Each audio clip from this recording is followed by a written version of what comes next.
रत्नागिरी जिल्ह्यात मागील 48 तासांपासून मुसळधार पाऊस सुरू आहे. खेड तालुक्यातील नारंगी आणि जगबुडी नदीला मोठा पूर आल्याने शहरात पाणी शिरलं आहे. त्यामुळे अनेकांचे संसार उघड्यावर पडले असून जनजीवन विस्कळीत झालं. असं असताना खेड तालुक्यातील शेलडी धरणाच्या प्रवाहातून एका 32 वर्षीय तरुण वाहून गेल्याची धक्कादायक घटना समोर आली. जयेश रामचंद्र आंबरे, वय वर्ष 32, असं पुराच्या पाण्यात वाहून गेलेल्या तरुणाचं नाव आहे.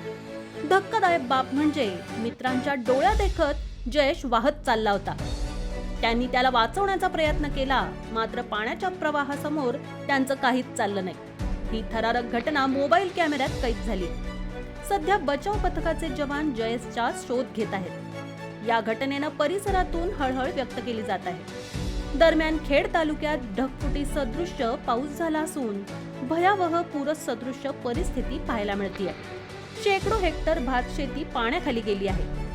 खेड शिवतर मार्गावर शिवतर ते नामदेववाडी दरम्यान मोठ्या प्रमाणावर भूस्खलन झालं असून रस्त्याचा मोठा भाग वाहून गेला आहे.